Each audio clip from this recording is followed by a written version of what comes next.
forgotten by the mind of man. Dawn remembers again the magic circle, Stonehenge.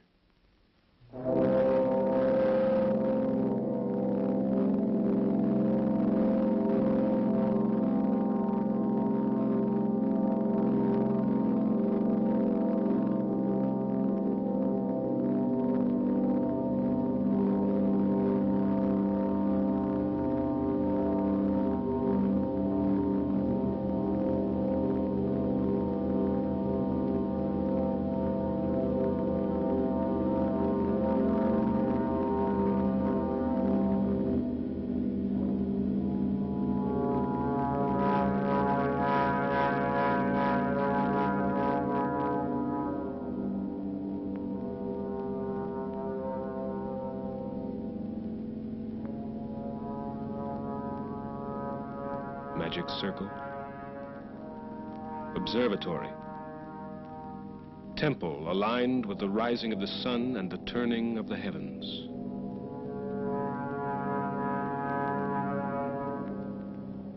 Stones from afar, brought by man to this place where no stones were before, more than 3,000 years ago.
Apollo 11, 15 July 1969, Cape Kennedy, Florida.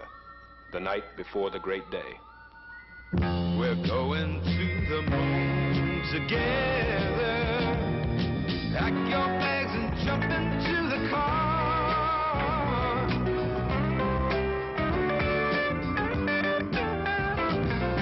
Gonna take a trip to tell you where you are.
£6 million of machine, 36 stories tall.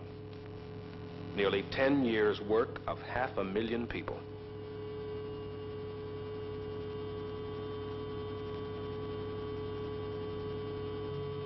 Through the night, It was checklisted, double-checked, electronically monitored, computerized, televised, dehumanized of human error.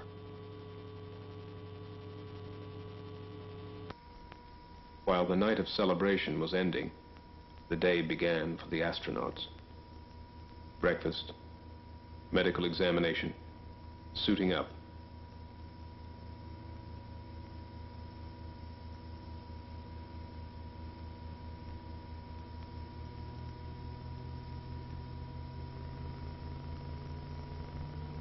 Neil Armstrong, Commander Apollo 11. Edwin Buzz Aldrin, Lunar Module Pilot.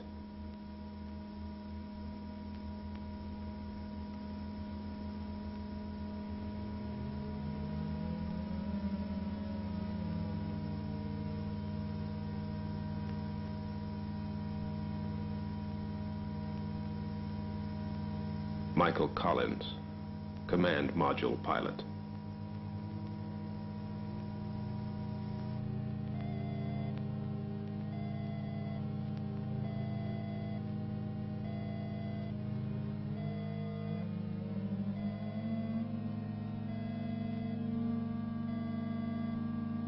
L'astronaute Dick Slayton vient de quitter la salle de préparation pour annoncer... Slayton, który właśnie wyszedł z pomieszczeń, gdzie ubierają się piloci przed podróżą kosmiczną. La tripulación subirá a la camioneta que les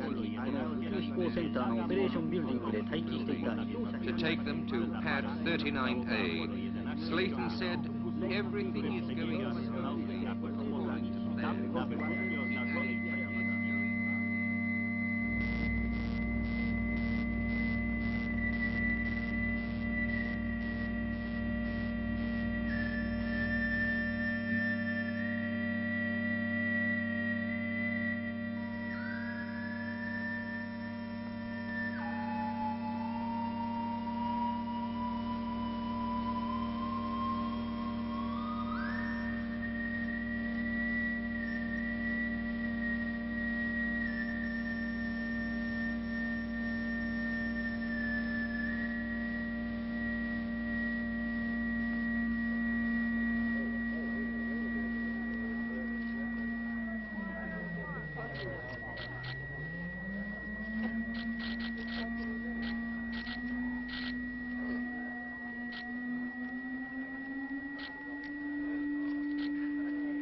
Far across the Indian River, 12 miles away, the rocket.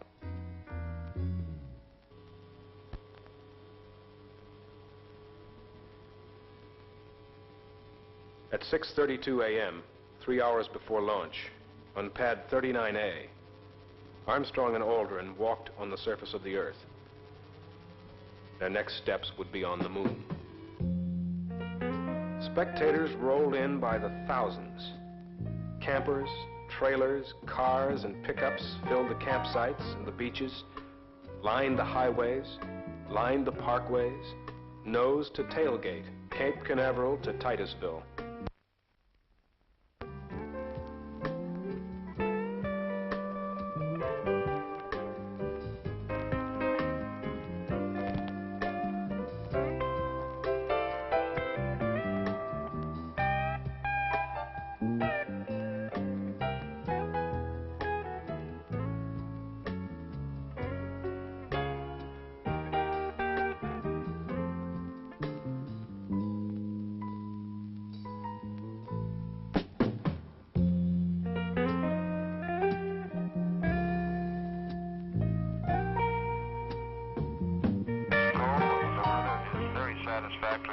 launch this morning. A thin cloud cover about 15,000 feet. Temperature at launch time expected to be about 85 degrees. T-minus 1 hour, 29 minutes, 30 seconds, and counting. This is Kennedy.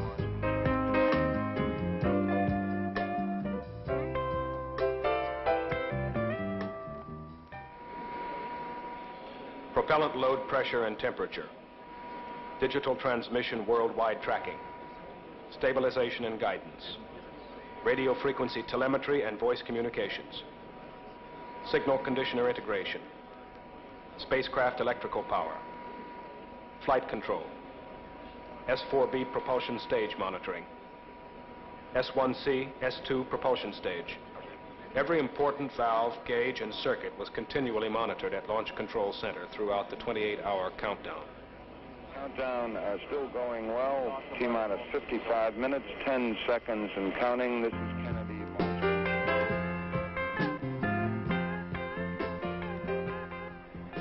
Among the 6,000 special guests were a vice president, an ex-president, 2 plane loads of the diplomatic corps from Washington, 205 U.S. congressmen, 19 governors, 30 senators, 50 mayors from cities across the country, movie celebrities and television personalities, and another 2 plane loads of dignitaries from Europe.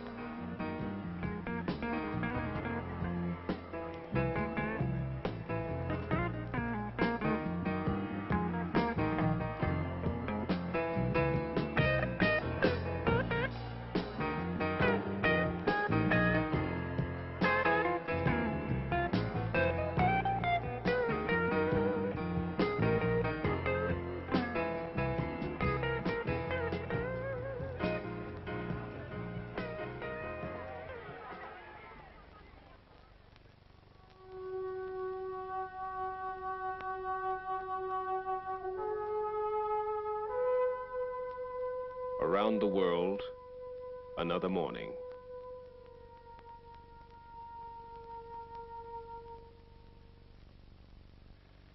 Not so very different from the morning before or tomorrow morning.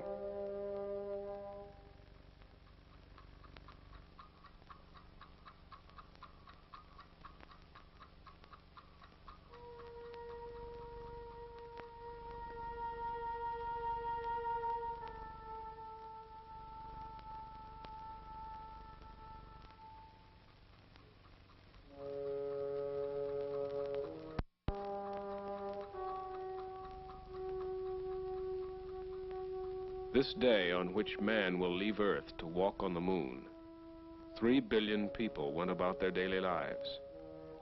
Some in the way their ancestors did centuries before, others in a world shaped by modern technology.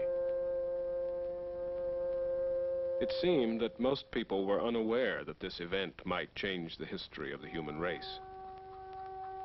That this morning would be marked in history books and learned by their children's children.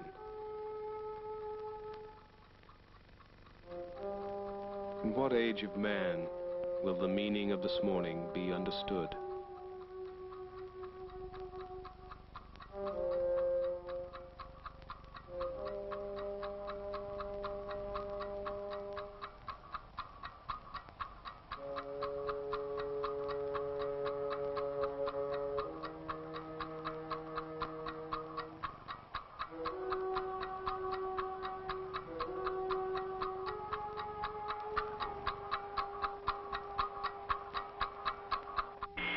This is Apollo Saturn Launch Control. We passed the 6-minute mark in our countdown for Apollo 11, the flight to land of the first men on the moon.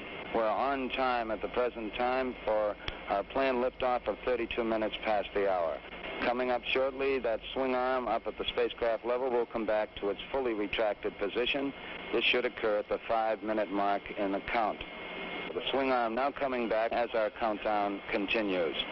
Skip Chauvin informing the astronauts that the swing arm now coming back. 4 minutes and counting. We are go for Apollo 11. We'll be coming up in the automatic sequence about 10 or 15 seconds from this time. The vehicle starting to pressurize as far as the propellant tanks are concerned, and all is still go as we monitor our status for it. Firing command coming in now. We're on an automatic sequence as the master computer supervises hundreds of events occurring over these last few minutes. 2 minutes, 10 seconds and counting. Oxidizer tanks in the second and third stages now have pressurized. T-minus 1 minute, 35 seconds. The third stage completely pressurized.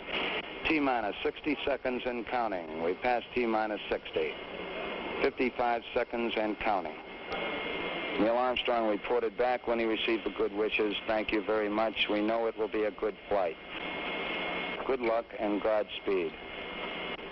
40 seconds away from the Apollo 11 liftoff. All the second stage tanks now pressurized. 35 seconds and counting. We are still go with Apollo 11. 30 seconds and counting. Astronauts report it feels good. T-minus 25 seconds. 20 seconds and counting. T-minus 15 seconds. Guidance is internal. 12, 11, 10, 9. Ignition sequence start. 6.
for Mode 1 Charlie.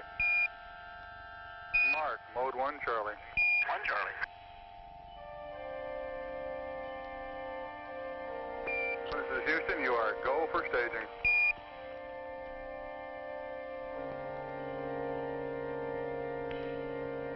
Board cutoff. Come in, board cutoff.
We got skirt zip.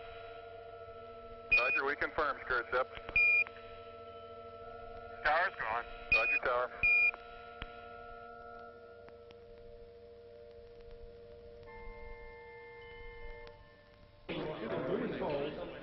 When Apollo was safely underway, control of the mission was switched to Houston. The months of tightly focused work at the Cape were over. It could honestly be said that this was the culmination of the dreams and fantasies of men and women over 25 centuries of recorded time. Jay, Byrne, James Webb, Tom Paine,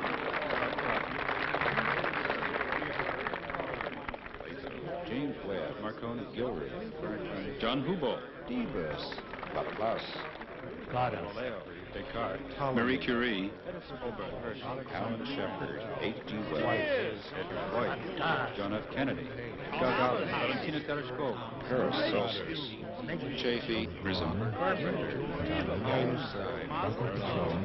Rene Descartes, Copernicus, Leonardo da Vinci, Isaac Newton, Kepler, Konstantin Tsiolkovsky, Albert Einstein,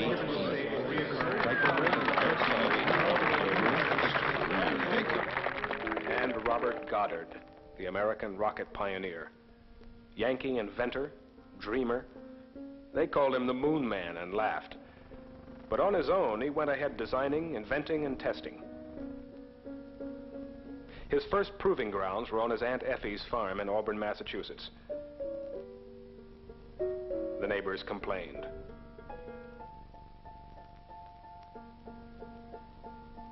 With a grant from Daniel Guggenheim, he moved to New Mexico with his wife Esther, who was also his camera woman. Goddard had invented and launched the world's first liquid propellant rocket in 1926. And in the end, he accumulated more than 200 patents for everything from multi-staged rockets to fuel pumps and clustered engines.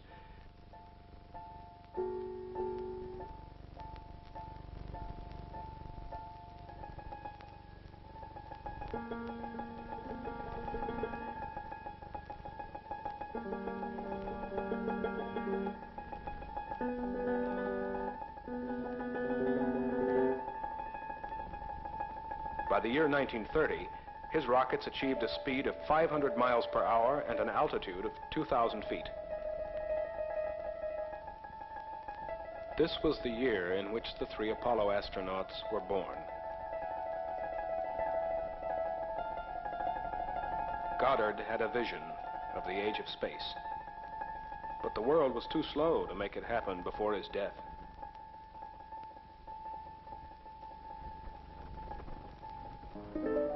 Thank you, Robert Goddard, for your inventiveness and perseverance. For most people, a trip to the planets was easy. All you needed was a 10-cent movie ticket and a nickel bag of popcorn.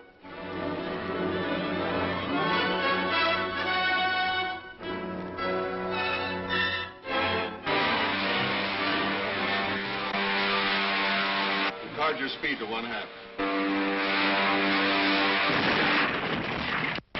What was that? I don't know. 2 of Killer Kane's ships coming up fast behind us.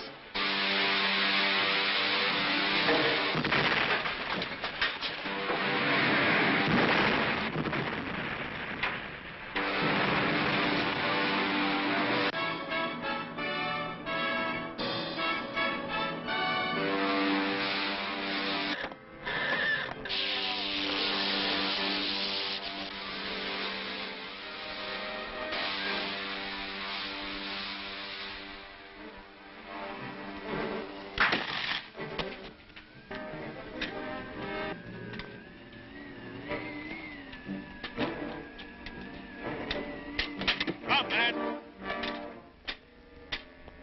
Thanks for saving us. Stand back. You're prisoner. Prisoners? Silence. You're to be taken to... Uh-oh. Here they come. You better put in reverse, Doc. Hot flash!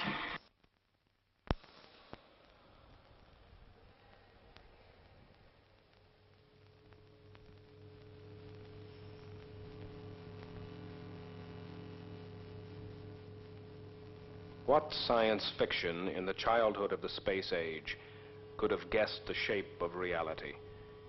The Saturn V rocket.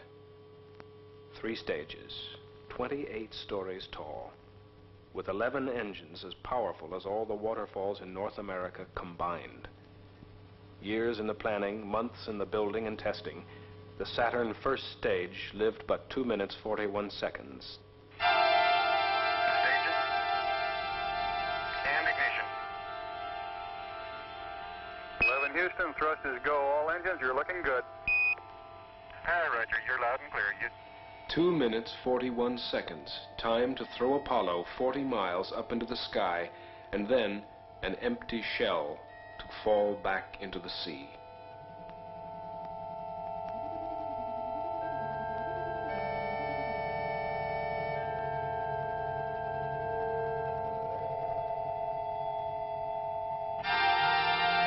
We got skirt step. Roger, we confirm skirt step. Tower's gone. Roger, tower. Neil Armstrong confirming both the engine skirt separation and the launch escape tower separation. Yeah, Houston, Apollo 11 and Saturn gave us a magnificent ride. Roger, 11, we'll pass that on, and it certainly looks like you're well on your way now. 11 Houston, your guidance is converged. You're looking good. Downrange 140 miles, altitude 62 miles, velocity 10,000. Mission Control in Houston, Texas had taken over from launch control at Cape Kennedy for the duration of the 8-day mission. The complicated technology of Apollo Saturn evolved from an ingeniously simple concept: lunar orbit rendezvous. This requires a rocket made in many pieces that discards the useless weight of each piece when its function is completed. The flight began with a vertical lift through the heavy lower atmosphere and a tilt to the east. At 6,000 miles per hour, the empty first stage is discarded to save weight. So is an adapter ring and the unused escape tower. With the second stage firing, it reaches 15,000 miles per hour when it too is jettisoned. The third stage places Apollo in Earth orbit at 17,400 miles per hour. When the spacecraft has been thoroughly checked out by the crew, the third stage fires again, its speed now tearing it free from the grip of Earth's gravity. While coasting outward, the command service module separates and docks for access to the lunar module, and the empty third stage is left behind.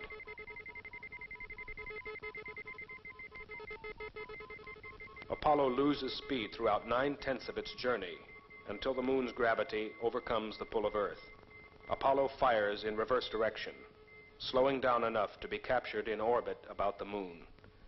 Armstrong and Aldrin enter the lunar module Eagle, which separates, leaving Collins and the command service module in lunar orbit. Eagle slows still more and brakes to a touchdown on the lunar surface.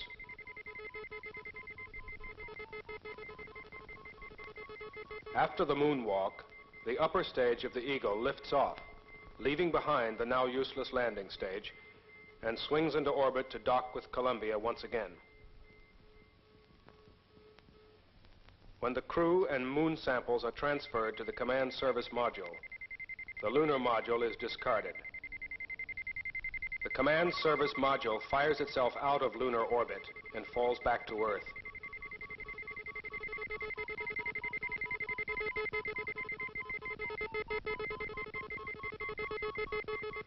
As it approaches the re-entry speed of nearly 25,000 miles per hour, the service module drops away. The command module plunges into the atmosphere, protected by its heat shield. Slowed still more by the heavy lower atmosphere, it parachutes into the sea. The command module, Columbia, is all that remains of the original 3,000 tons of rocket, fuel, and cargo. Apollo 11, this is Houston, over. While in Earth orbit, the Apollo crew had less than 2 hours to check out all their spacecraft systems. The last chance to discover and correct any malfunction before the third stage engine is restarted to break them free of Earth. The translunar injection. We're 10 minutes away from ignition on translunar injection. Apollo 11, this is Houston. You are go for TLI, over. Apollo 11, thank you. Roger that. Apollo 11, this is Houston. Slightly less than 1 minute to ignition, and everything is go. Roger. Ignition. We confirm ignition, and the thrust is go. Apollo 11, roger. Guidance looking good. Velocity 26,000 feet per second. Telemetry and radar tracking both solid. Velocity 27,800 feet per second. Through the window of the command module, the Earth gently slipped away. Apollo 11, this is Houston. Thrust is good. Everything's still looking good. Roger. 29,000 feet per second, building up toward 30,000 feet per second. Apollo 11, this is Houston. Around 3.5 minutes. You're still looking good. Your predicted cutoff is right on the nominal. Deep space tracking antennas, a third of a world apart, listened to Apollo and spoke to Apollo. As the Earth turned, at least one of them would have contact with Apollo at all times, except when it passed behind the moon. 34,000 feet per second now, altitude 152.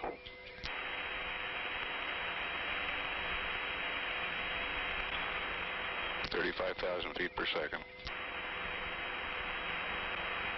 Cut off. We're showing velocity 35,570 feet per second, altitude 177 nautical miles. At 3 hours 11 minutes into the mission, distance from Earth 3,140 nautical miles.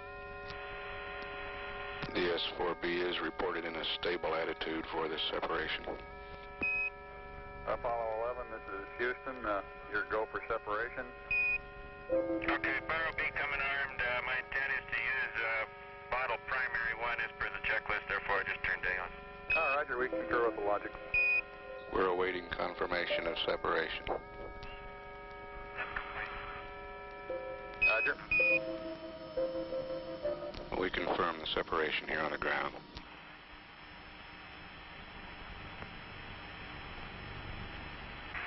Apollo 11, this is Houston. Radio check, over.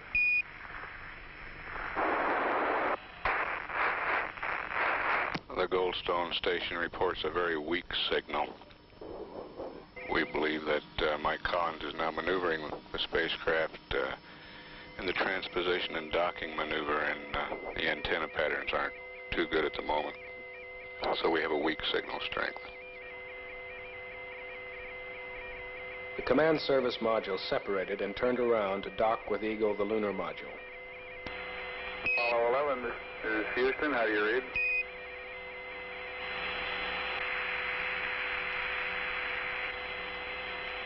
Apollo 11, this is Houston. Radio check, over.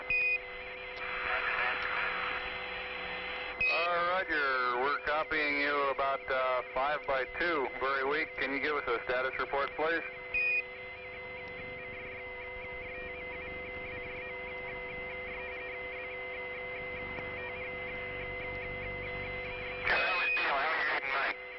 Loud and clear now, Mike, and we understand that you are Doc.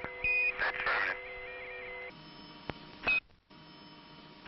Hello, Apollo 11, Houston. We recommend you accept the 949, continue through your sequence of sightings, and then we'll analyze the data afterwards. Over. Okay. On board was a fourth brain, a small computer called Disky, which solved problems and helped with a long sequence of systems checks and data exchange with Earth. Houston, Apollo 11, Star 40 has just disappeared now in the sextant. Could the trunnion angle 47 something be a little high? Stand by. Hello, Apollo 11, Houston. We'd like you to press on to Star 44, over. Yeah, roger. How many marks? They found their way across the sea of space, navigating by the same stars that guided Columbus to shores unknown. 11, Houston, we copy. 2 good marks, over. Okay. Okay, drug removal's coming next. 3 days falling to the moon, free of the gravity of Earth. No up or down, no day or night. A sense of stillness while traveling at the speed of a meteor. About how long it'll be before you start closing the limb back up, over. An invisible speck in the night, somewhere between here and there, constantly monitored from Earth. Within this tiny spacecraft, a temporary Earth environment, warmth, air, food, water, everything necessary to sustain life. Beyond these fragile walls, nothingness, absolute cold, an end to life.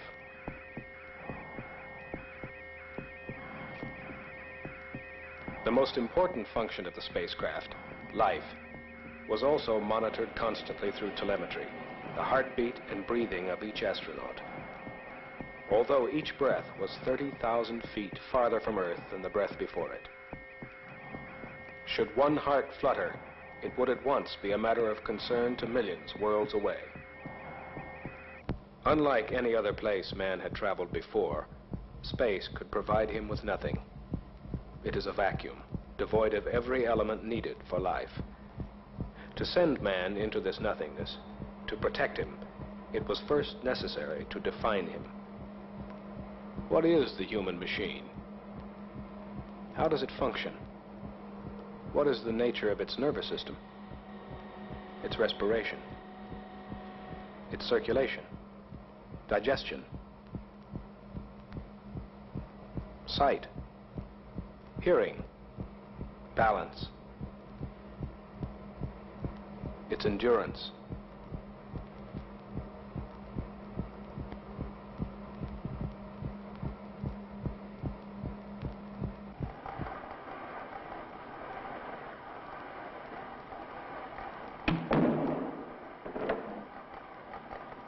What gases to breathe should he take with him from Earth? What atmospheric pressure suits him best?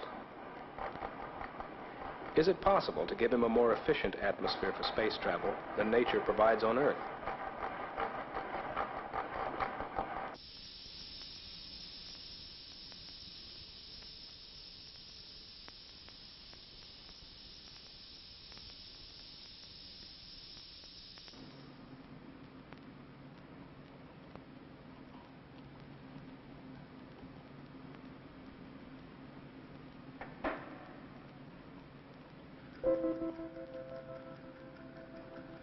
The moon is 250 degrees hot in sunlight and 240 degrees below zero in the middle of its night. How long can a man bake or freeze? What protection will he need from this inhuman environment?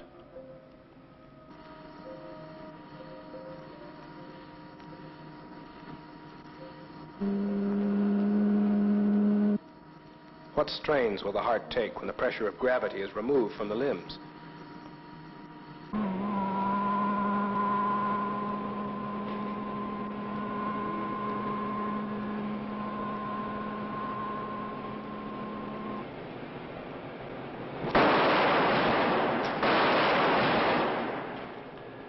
What protection will the body need from sudden deceleration or acceleration?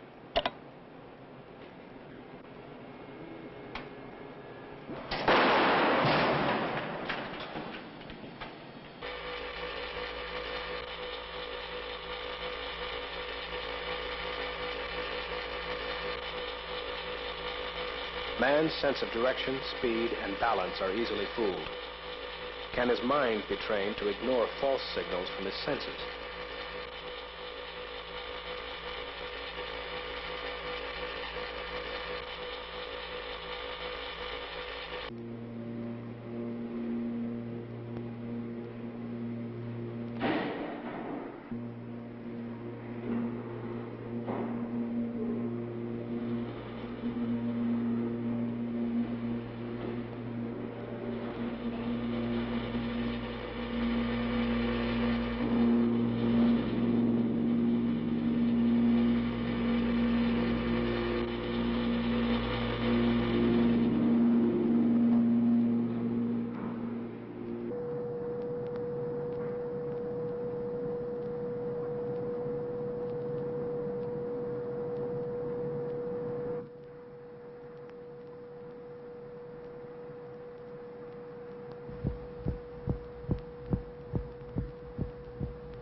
We were defining the physical man in absolute terms.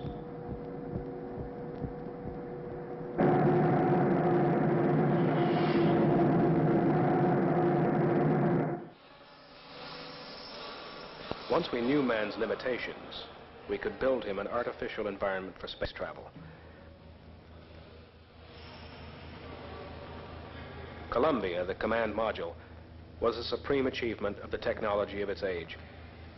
It was a mini planet, complete with its own environmental control system, telecommunications, electrical power, guidance, navigation, stabilization, propulsion, reaction control. It provided hot and cold water and removed carbon dioxide from the air. 3 men could live here for more than a week, eat, work, sleep, shave, exercise, and listen to music. It was micrometeor-proof, burn-proof, and seaworthy, and it could tilt itself in any direction. In short, it was the most intricate and sophisticated machine ever made by man. As for man, however, we're stuck with the original model. All we can do is add an outer layer of things he does not naturally have. Space medicine showed us where man is vulnerable, and we learned to compensate for most of the weaknesses with technology and careful workmanship.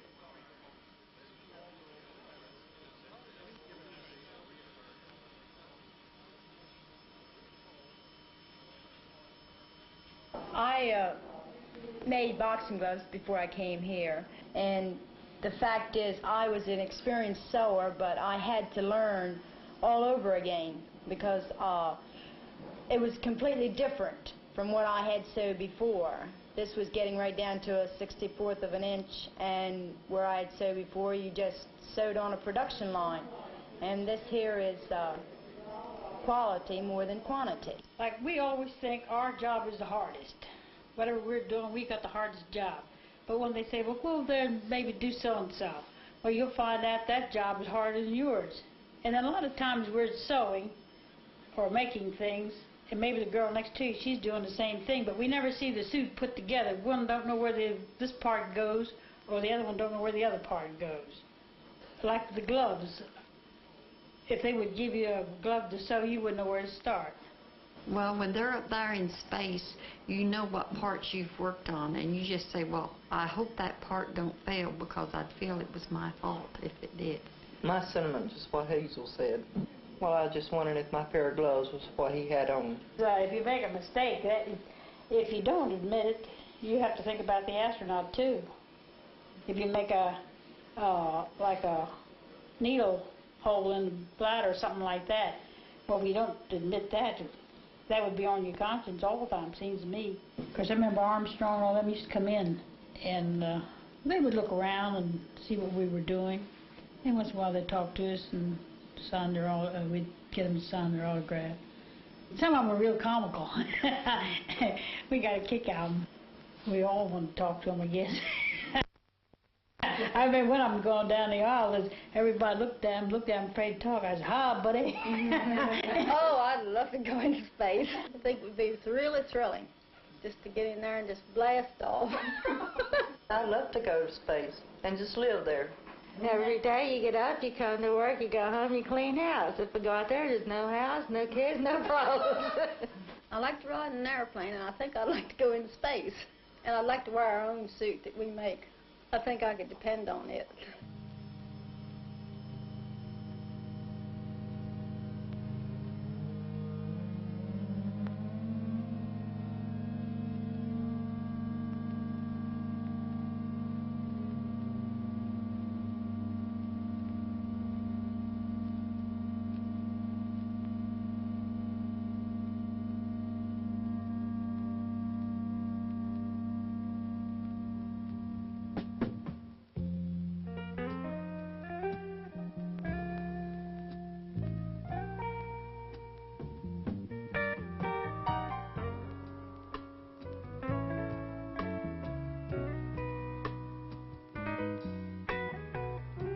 After body electrodes have been attached to monitor heartbeat and breathing, the first items of clothing are the water-cooled underwear and a urine collector. A spacesuit is basically a sealed bag of atmosphere, a stiffened balloon, pumped up to counteract the vacuum of space. It might be called a one-man spaceship of the smallest possible dimensions. The pressure suit has to guard against extreme temperatures, hard radiation from the sun, and tiny meteorites. Yet, it must have the flexibility to allow man to function as he would in his natural Earth environment.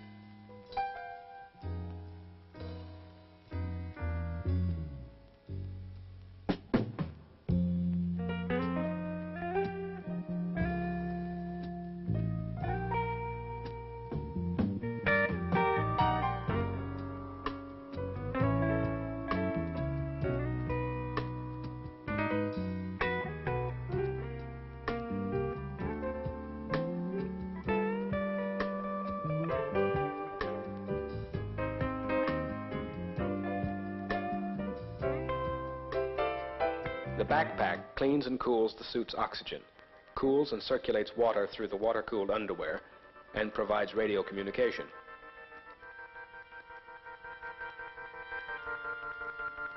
Over the pressure helmet is a clear visor, then a gold-coated visor to protect against micrometeors and solar radiation. The final test was, how would the suit work in the silent, weightless world of space?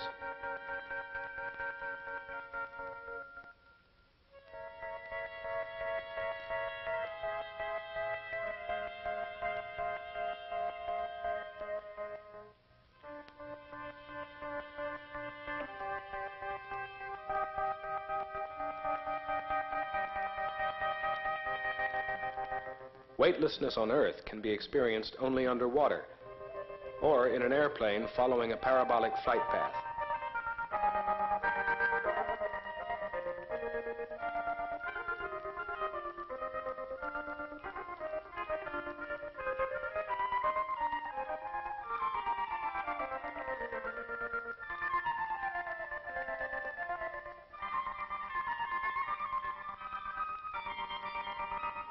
The only true test was in space itself.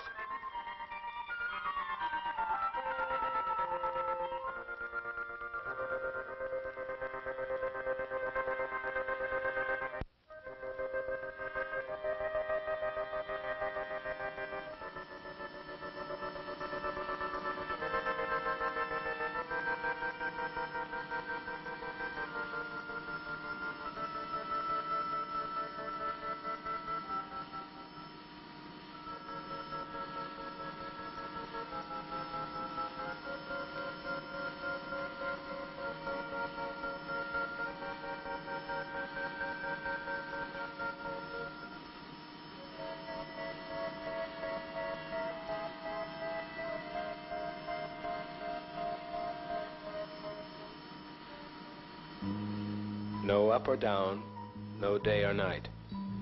Only the slow creeping of the harsh sunlight through the windows as the spacecraft rotates to keep from getting too hot on one side, too cold on the other.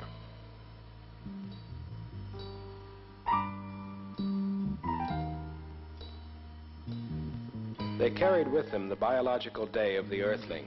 3 meals, a snack or two, 8 hours of sleep.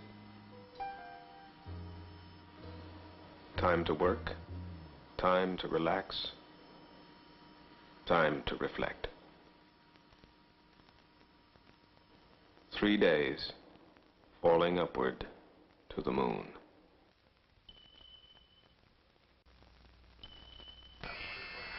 Noun 44 is NA.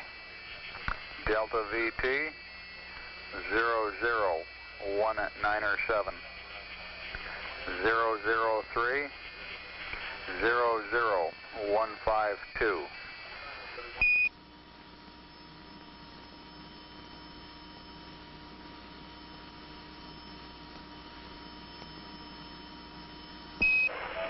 Apollo 11, this is Houston. I've got the morning news here if you're interested. Over. Yeah, we sure are. We're ready to copy and comment. Okay, first off, looks like it's going to be impossible to get away from the fact that you guys are dominating all the news back here in Earth. Even Pravda in Russia is headlining the mission and calls Neil the czar of the ship. I think maybe they got the wrong mission. Among the large headlines concerning Apollo this morning is one asking that you watch for a lovely girl with a big rabbit. Hello there, Earthling. Hello there. An ancient legend says a beautiful Chinese girl called Chang'o has been living there for 4,000 years. It seems she was banished to the moon because she stole the pill of immortality from her husband. You might also look for her companion, a large Chinese rabbit, who is easy to spot since he is always standing on his hind feet in the shade of a cinnamon tree.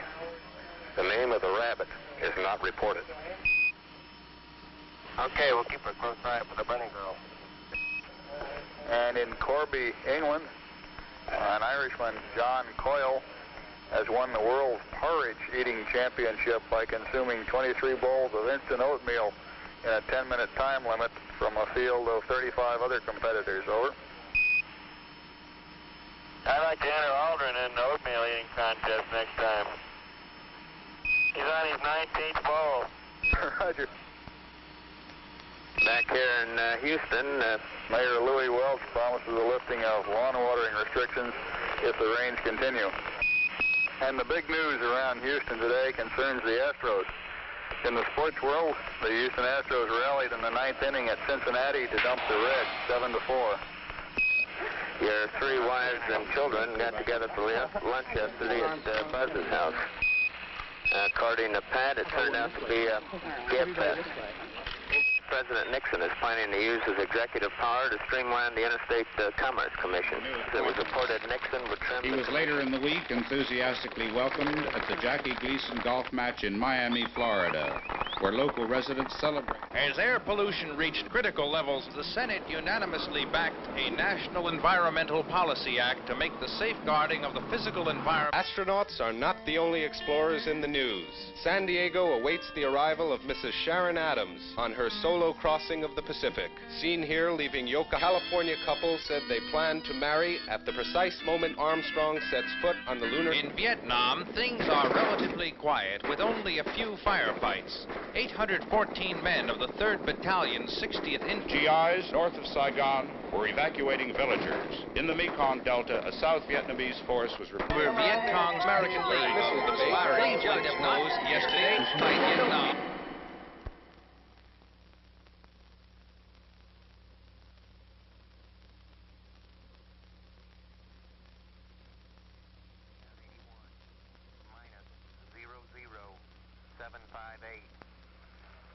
Plus, all balls, plus 000, 9 or 8, plus Correction, 00572. Perigee plus 00085. 00764. 030. 000. 293. Down 86. Minus 00759er. Apollo went into orbit around the moon. The journey that had taken the lifetime of mankind was nearing its crucial moment. Hello, Apollo 11, Houston. We're wondering if you started into the limb yet, over. The lunar module Eagle was again given a thorough checkout to ensure the functioning of all systems, as Armstrong and Aldrin prepared to seal themselves off from Collins in the command module and for the two craft to pull apart. 2, 3, 4, 5, 4, 3, 2, 1. Houston out, over.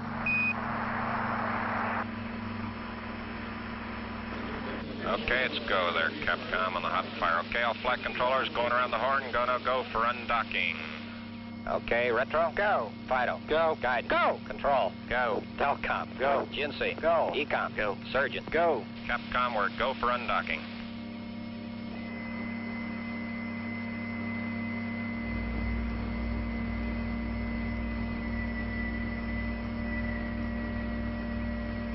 Hello, Eagle, Houston, we're standing by, over.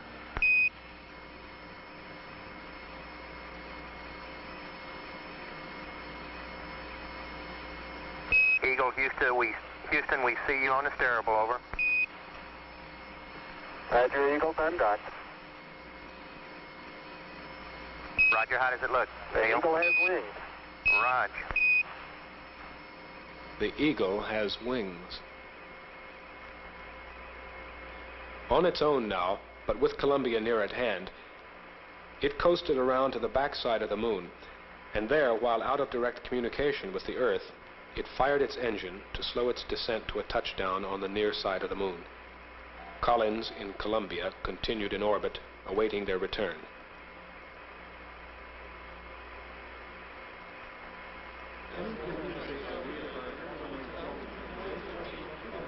Okay, all flight controllers, gonna go for landing. Retro, go. Fido, go. Guidance, go. Control, go. Telcom, go. GNC, go. Ecom, go. Surgeon, go. Capcom, we're go for landing. Altitude 4200. Houston, you're a go for landing, over. Roger, understand. Go for landing. 3,000 feet. You're looking great. How you doing, Control? We look good here, fine. Roger, how about you, Telcom? Go. Guidance, you happy? Go. Fido, go. 2,000 feet. 2,000 feet. Into the ag, 47 degrees. Roger. 47 degrees. Still looking very good. Your go. Copy. Alarm. 1201. 1201. Roger, 1201 alarm. 1201 alarm. Same type, we're go, flight. Okay, we're go. We're go. Same type, we're go. Altitude 1600. Eagle looking great. Roger, 1202, we copy it. 35 degrees, 750, coming down to 23. 540 feet and at 15. 1050 feet down at 4. Altitude, velocity, light. 3.5 down, 220 feet. 11 forward, coming down nicely, 200 feet. 4.5 down, 5.5 down. 100 feet, 3.5 down, 9 forward. Okay, 75 feet. Car's looking good, down a half. 6 forward. 60 seconds. Lights on, forward. Forward. 40 feet, down 2.5. Picking up some dust. Straight shadow. 4 forward, drifting to the right a little. 30 seconds. Forward, just. Contact light. Okay, engine stop. We copy you down, Eagle. Houston, Tranquility Base here. The Eagle has landed.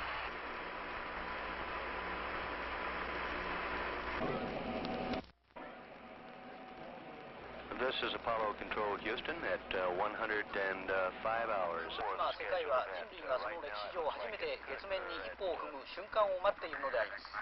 街の通りにはかなり多くの人が見られますが、大多数の人はもちろんテレビを見られるホテルのロビーとか休憩室に集まっています。私たちは待っているところで。Que l'homme pour la première fois prenne pied sur la Lune. Les rues sont loin d'être vides, naturellement, mais naturellement aussi, c'est surtout dans les halls d'hôtels, les bars et les appartements que les gens se groupent, c'est-à-dire partout où ils peuvent trouver un récepteur de télévision. Et nous attendons tous. Lagebericht, während die Welt darauf wartet, dass ein Mensch zum ersten Mal den Mond betritt. And the world waited. July 20th, 1969. It is said that 500 million people gathered at TV sets around the world to wait for the first Earthling to set foot on the moon. Countless millions more listened on the radio to the voices from the moon. This is Neil, radio check. Neil, this is Houston, loud and clear. Break, buzz. Never before had so many people been attuned to one event at one time. The world waited, curious, wondering, aware, like a sleeper wakened in the night by a faraway sound. A moment sensed, more than understood. Stand by.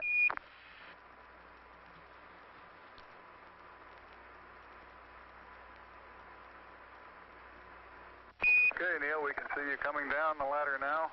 Neil, we can see you coming. Okay, I just checked getting back up to that first step. That isn't collapsed too far, but it's adequate to get back up. Roger, we copy. It's a pretty good little jump. I'm at the foot of the ladder. The LEM footbeds are only depressed in the surface about 1 or 2 inches, although the surface appears to be very, very fine-grained as you get close to it. It's almost like a powder. Ground mass is very fine. I'm going to step off the LEM. That's one small step for man, one giant leap for mankind. That's one small step for man, one giant leap for mankind.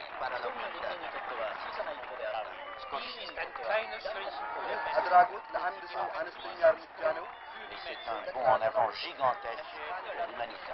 And is on the moon. At 4 seconds, 8 at a time, astronaut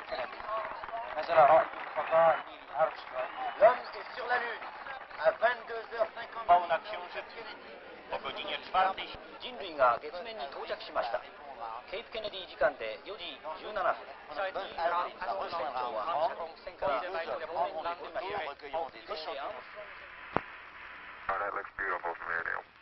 It has a stark beauty all its own. It's like much of the high desert of the United States. It's different, but it's very pretty out here. Are you getting a TV picture now, Houston? Neil, yes, we are getting a TV picture. You're in our field of view now. Okay, ready for me to come out? All set. Okay, I'm on the top step. It's a very simple matter to hop down from one step to the next. You've got 3 more steps and then a long one. Okay, I'm going to leave that 1 foot up there and both hands down about the 4th rung up. There you go. Okay, now I think I'll do the same. A little more. About another inch. There, you got it? That's a good step. Beautiful view. Isn't that something? Magnificent sight out here. Magnificent desolation. There is very, very fine powder, isn't it? Isn't it fine? Hey, Neil, didn't I say we might see some purple rocks? Find the purple rocks? Yep. Very small, sparkly fragments. Okay, Houston, I'm going to change lenses on you. Roger, Neil.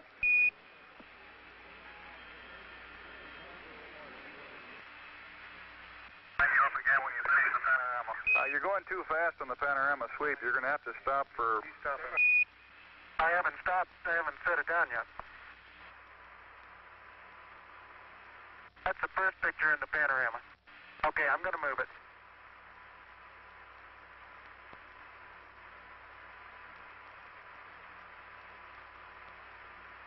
Tell me if you got a picture, Houston. Well, we've got a beautiful picture, Neil. Okay, we got that one.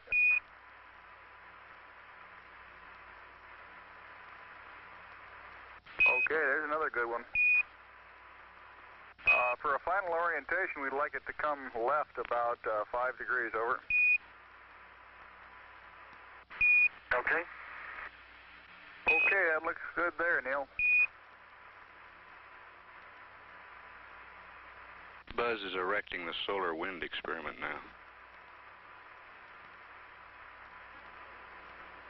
Every precious minute of their 2.5 hours on the surface was programmed. Rock and soil samples were to be collected, photographs taken, experiments set up to catch unfiltered particles from the sun, to record moonquakes, to measure precisely by laser beam reflection the exact distance between moon and Earth. Columbia, this is Houston, AOS, over. Houston, Columbia on the high gate, over. Roger, the EVA is progressing beautifully. They're setting up the flag now.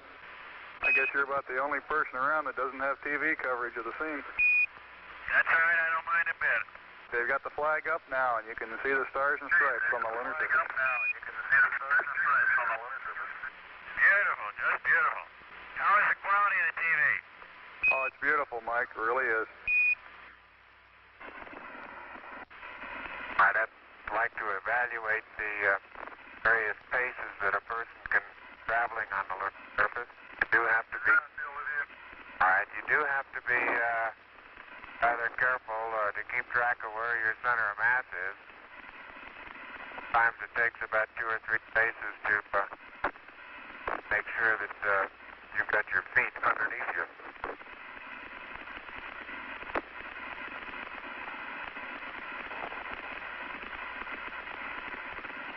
And about 2 or 3 or maybe 4 easy paces can bring you to a fairly smooth stop. It's like a football player, you just have to put out to the side and cut a little bit. So-called kangaroo hop does work, but it seems your forward stability is not quite as good.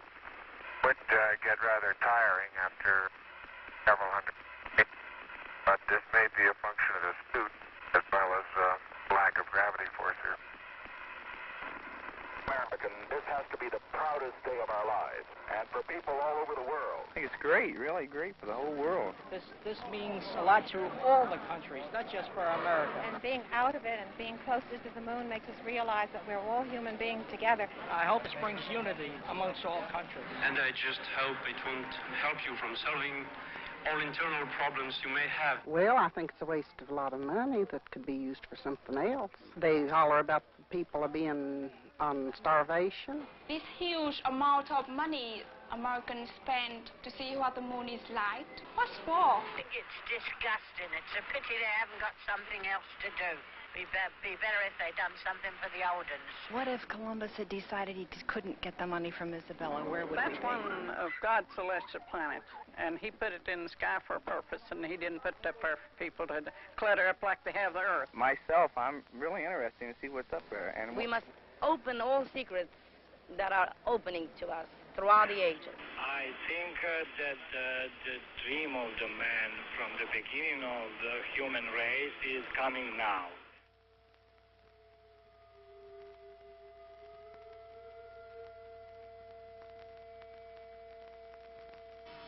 Alone, 45 miles above the moon's surface, Michael Collins completed an orbit every 2 hours.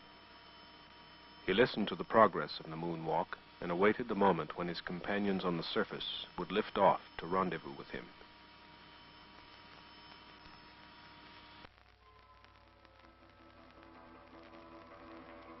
For 30 times he saw the Earth rise over the horizon of the moon. 12,000 miles of twilight, a line that divides night from day for 3 billion people on spaceship Earth.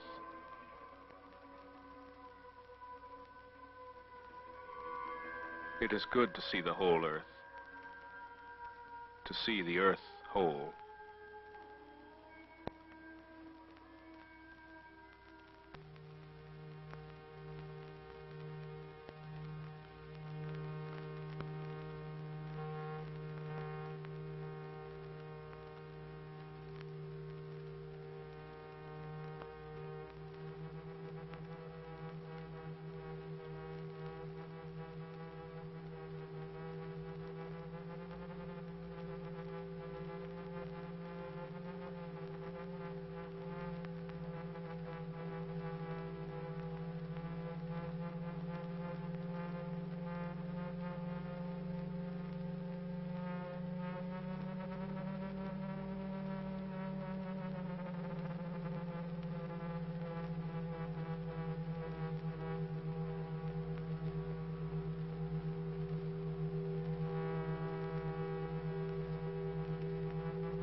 The Eagle had left the moon and returned to Columbia.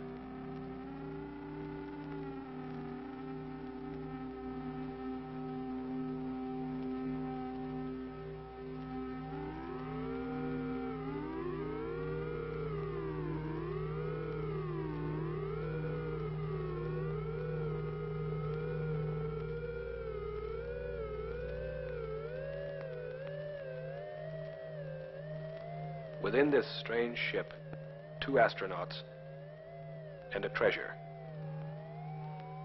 Triple-sealed vacuum boxes of rocks and soil from the surface of the moon.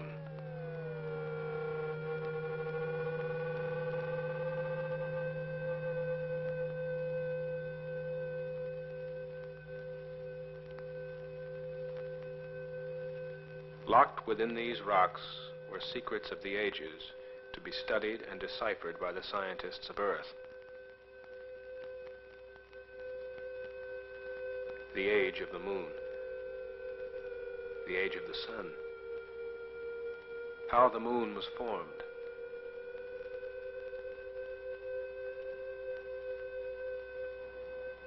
How life began. Was there ever life on the moon?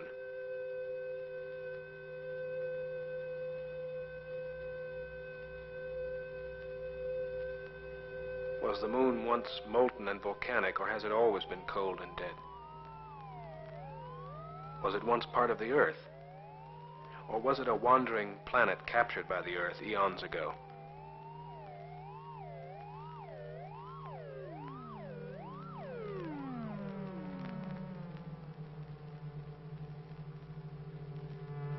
How hot was the sun 3 billion years ago?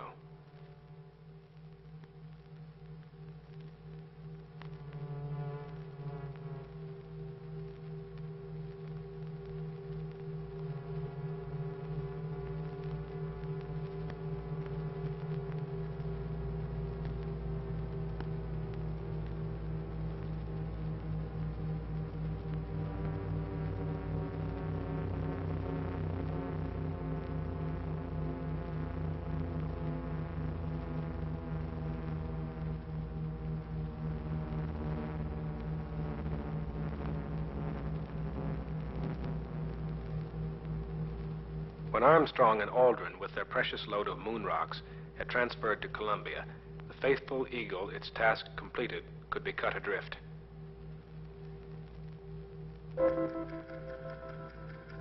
Columbia fired out of lunar orbit to begin its 3-day fall back to Earth, where the recovery fleet was waiting for its splashdown in the Pacific. Look down. Look down.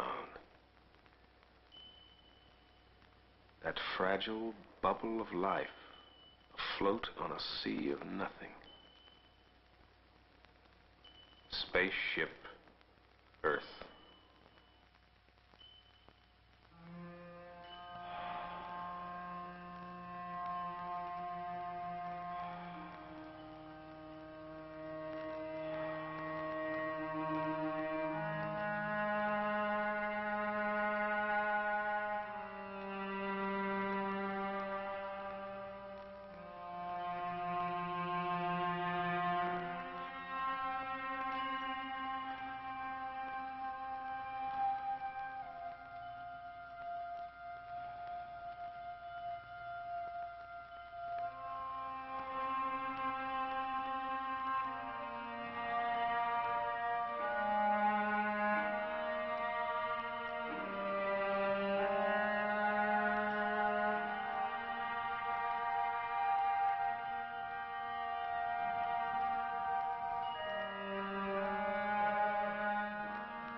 a little recovery force information, over. Go ahead. Roger, the Hornet is on station, just far enough off the target point to keep from getting hit. Recovery 1, the choppers... July 24th, the Hornet was on station, and the President of the United States was aboard. Re-entry into the Earth's invisible atmosphere carries with it one of the most critical moments. Traveling nearly 25,000 miles per hour, the command module can miss the angle of re-entry by only several degrees and disintegrate into flames or bounce off into space, never to return. Velocity 33,000 feet per second. 35,000 feet per second now. 36,000 feet per second. We're at entry time. There's blackout.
Houston through arrive.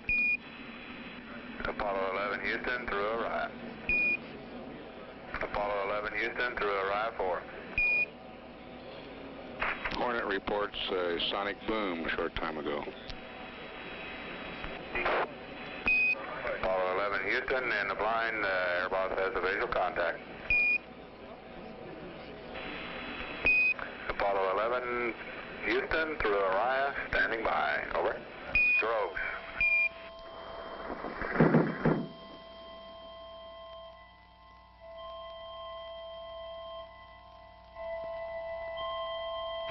Apollo 11, this is Hornet, over. Apollo 1, this is Apollo 11, reaching the last course. Our position 1330, 6915. 11 Hornet, copy, 1330-1675. Any further data, over? 330-169er-15.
was it we were really celebrating?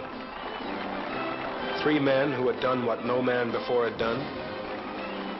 A technological feat that was believed beyond the realm of possibility? The fulfillment of an age-old dream? Were we celebrating simply because it had been a long time since we'd had anything to celebrate? Or was this something that touched an irrational, unthinking instinct in us all?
The treasure of the ages. Stones from across the night.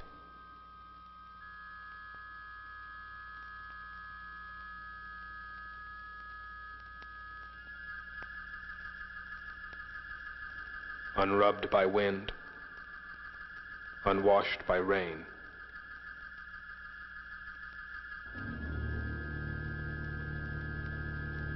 Scattered on tranquility.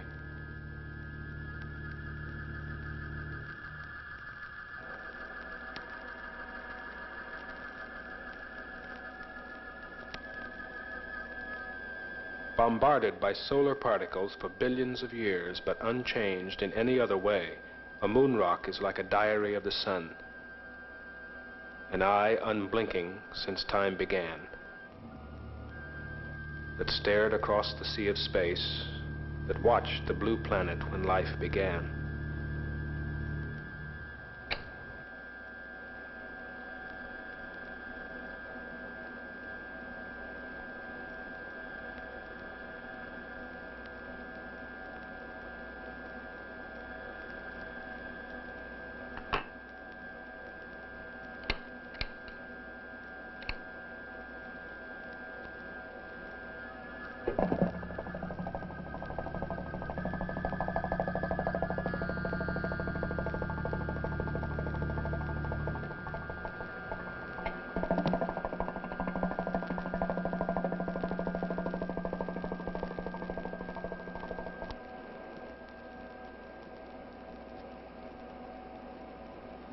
Remembered in these rocks are ancient sunspots, solar flares, solar storms whose fiery arms reached out 1,000,000 miles.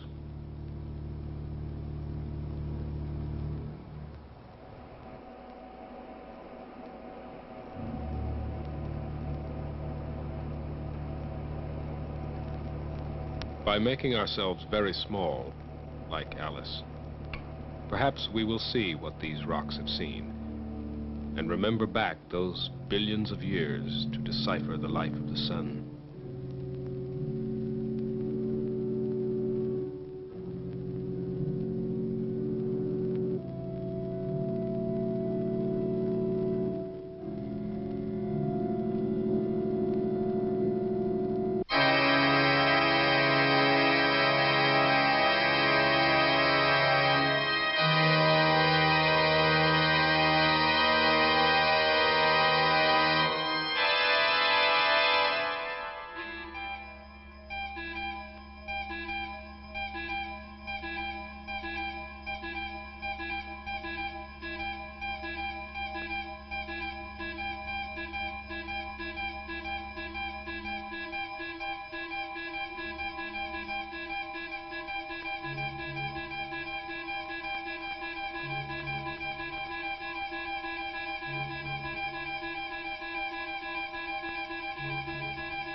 Locked within our sun are answers to mysteries that have confounded man since time began.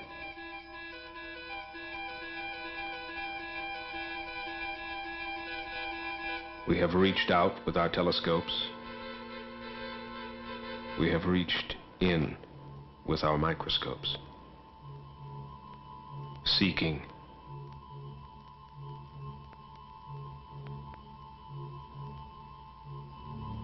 What is the source of life?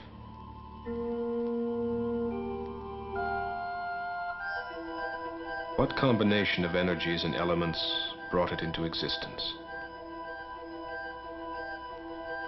What is the relationship between the non-living and living things?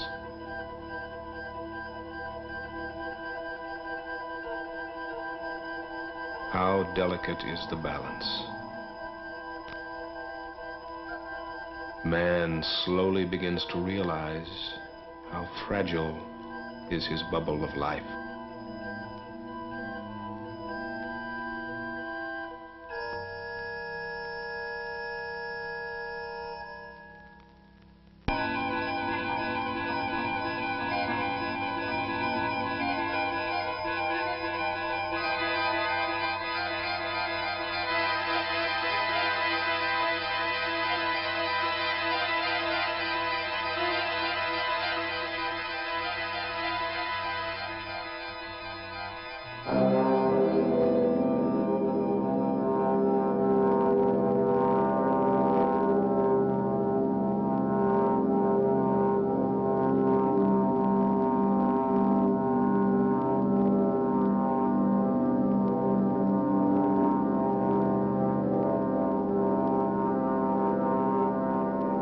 We have walked on the moon.